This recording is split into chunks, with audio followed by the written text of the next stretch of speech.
Starting. Okay. Man, guys, I have no energy. Can you tell? Did anyone try Tupo today? Just wondering. Has she gotten back with anyone? Not today. Let me just. It's Tessa's.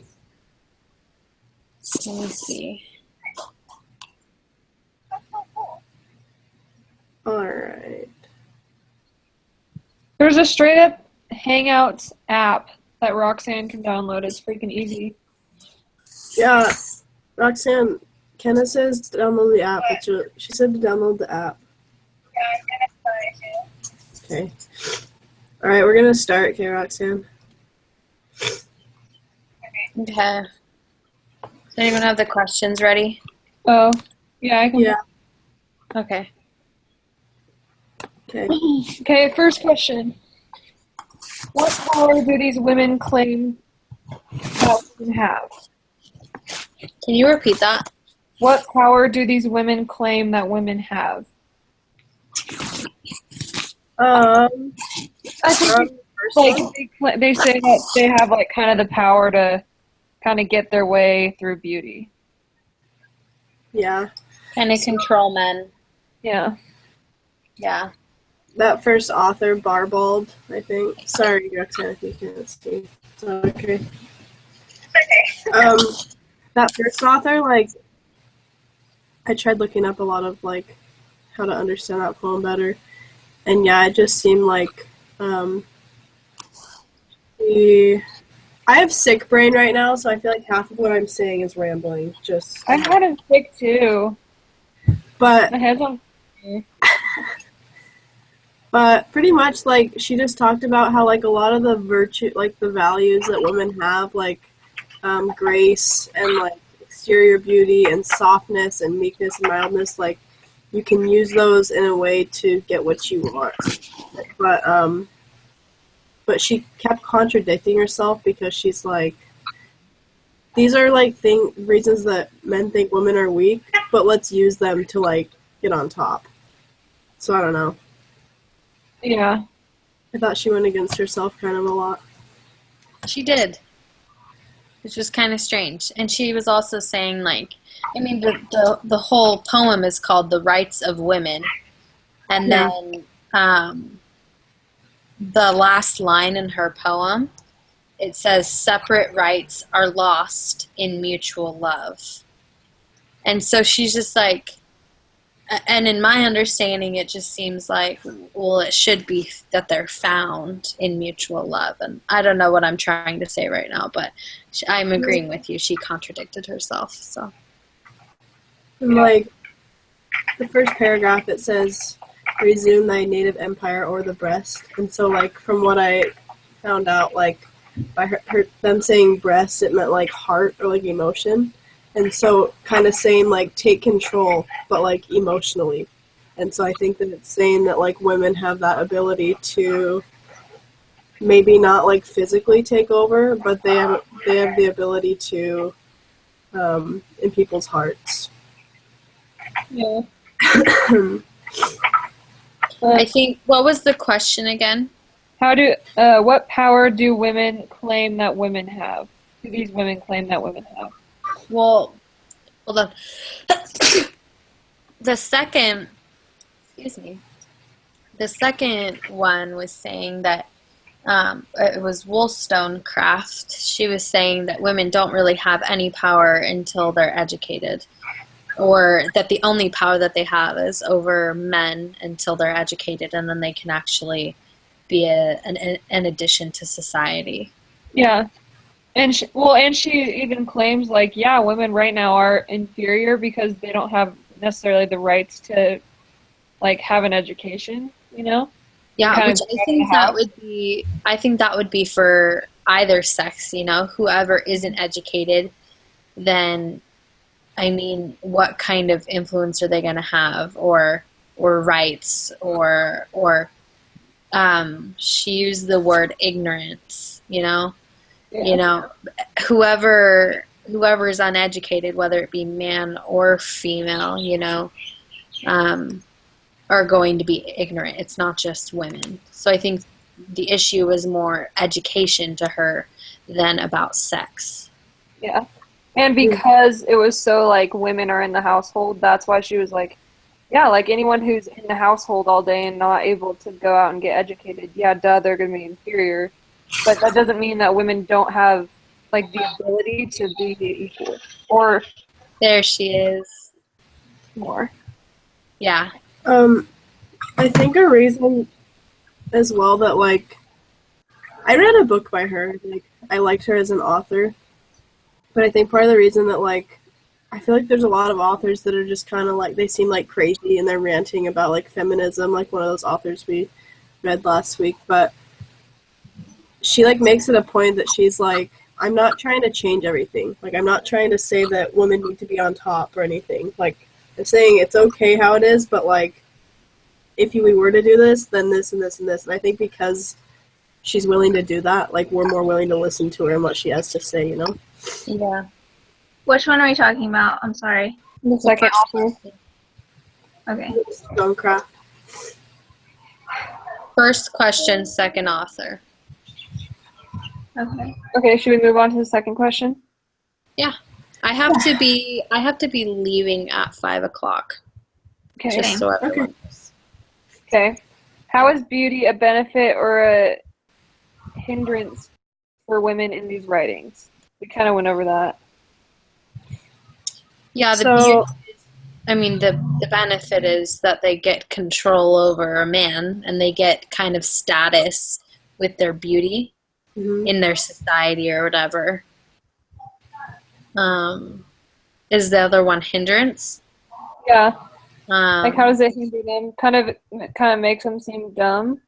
Like, Well, Our Bold or whatever, she said that, like, women, she thinks, like, can only pursue love through their beauty, which would be considered a hindrance. yeah, if their only power is going to come from their beauty, Mm-hmm. then that's totally a hindrance. I mean, if your beauty doesn't capture your man, then you're going to be subject to ridiculing and, spousal, like emotional abuse and stuff like that. But if you can keep yourself beautiful, then your man will have no reason to be mean to you. Yeah. LOL. Did you just say LOL? Yeah. LOL. LOL at this author right now, Anna. LOL, Anna. Oh, that's awesome. Yeah. Okay. I'm trying to see if we can get anything else. Like, those questions are similar, but Yeah. hindrance or benefit? I mean, kind of like I mentioned earlier with that first author, like, that author showed how beauty was a hindrance and benefit. Like, she was saying, like, it's such a shame that men look at us like this. Like, it's time for us to stand up and, like, be seen for who we really are. And, stop being degraded. Stop.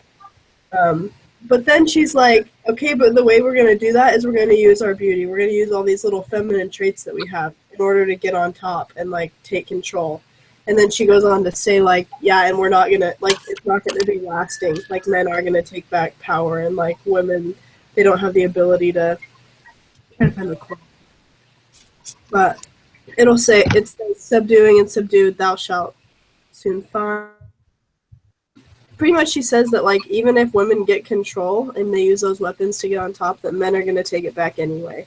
And so she's like, yeah, it's how we're going to get on top, and it's how we fall. So It's deep. That is deep.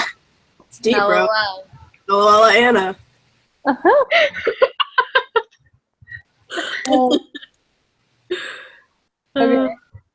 Are women portrayed as inferior to men in these writings?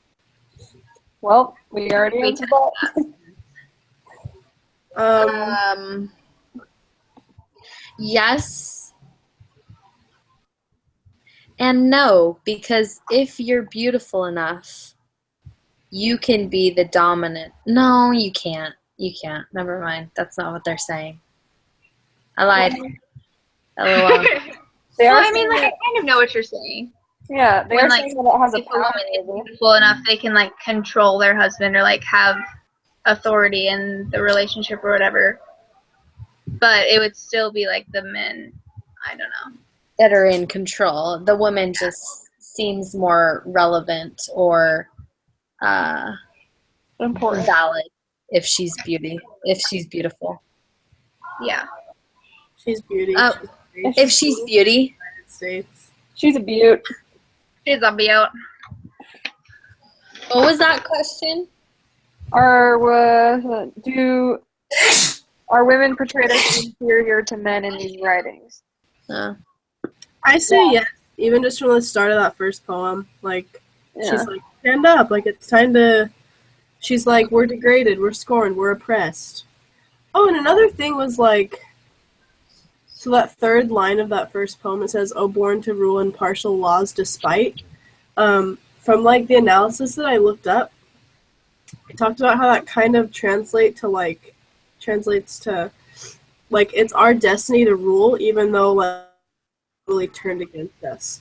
And so she's saying like, despite how law is today, like we're born to rule. We're born to like women are born to like be in control and be on top. But obviously, as you go through the poem, you realize that like women are inferior, and that's the whole reason she's writing that poem.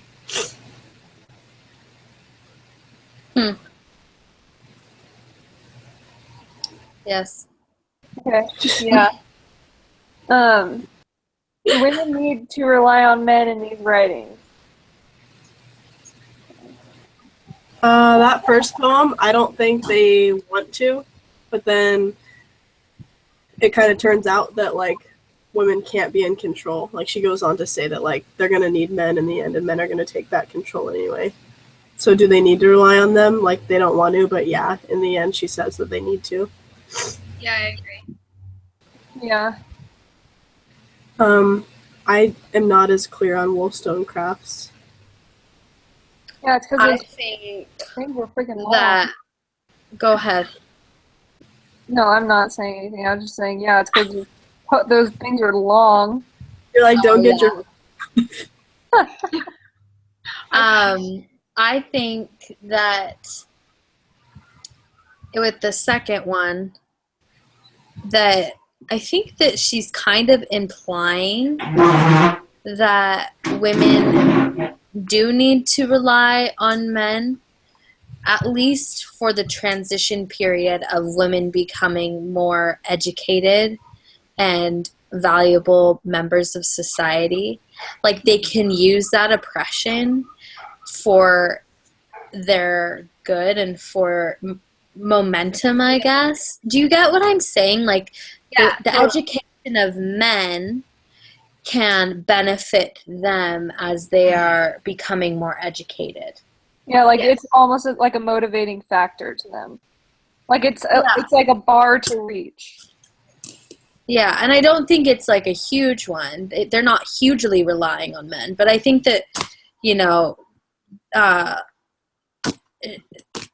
maybe relying on men's wisdom or education or intellect to help Yeah, them in their case. Yeah, at some point the women had to rely on the men to teach them because the women weren't learning anything. The women weren't doing anything except for being at home. So like you had to rely on the men to get that step up and then figure everything else from the women's side. But like there has to be that time where you have to rely on the man to learn what before to learn what they Transition. knew. Yeah, the transition. Yeah. Yeah, okay. Mary Wollstonecraft points out that beauty was important to women because it helped them find a man to rely on. Does Barbald agree with the idea that women need to rely on men?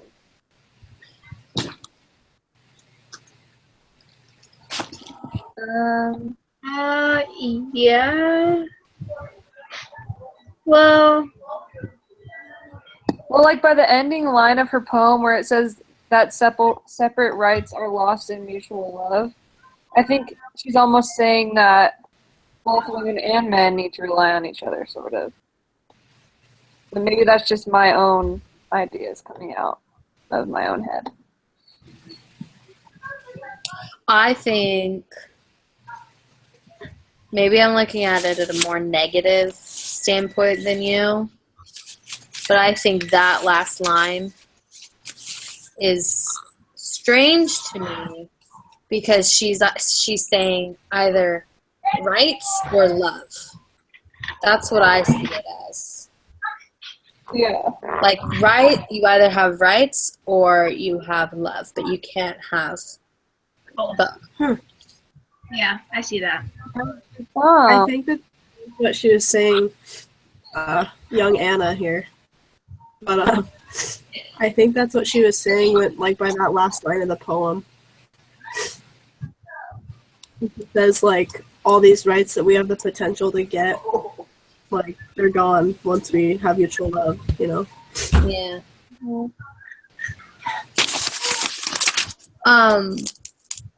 Another thing that I wanted to bring up. This doesn't really go with the question. Can I say it? Yeah. Please do it for Anna. Okay. In Wollstonecrafts, she kind of was. There were a couple things that she said that were strange to me, but I could also see why she was saying it. It says, here's a quote. It says, "One intense and the other remiss," and then the second one, it says, "Women, by exercising her mind and body, becomes a friend rather than a subordinate." And I think that they see that there has to be, or that there is in relationships with men and women a dominant and then a subordinate, and I don't know if she thinks that there has to be for it to be okay, but that's just kind of what I recognized, that she was kind of saying that one was dominant and one was subordinate, and women were the subordinate ones. Yeah, what I got out of, like, that quote and a few things that she said was that, like, the strongest relationship between a man and a woman, it's not going to be love based on, like, sex and romance. Like, she talks about friendship and how that's going to be stronger because it's not going to be a dominant superior relationship, because friendship is like an even playing field. But like you said, like, the love based off of, like, it's body and mind or whatever, like, it's inevitably going to be somebody's dominant and somebody's inferior. Yeah, it's sad. Are there any questions? That was our last question. All right. Does anyone else have anything they want to say? Well, good luck, Ellen. Negative. Hey, Ellen, take a look, Google that first poem, actually Google them both, but Schmoop has... Oh, nice. Oh, great. Love the input. That was gonna be helpful, but Well, then she froze. yeah. You good? Okay.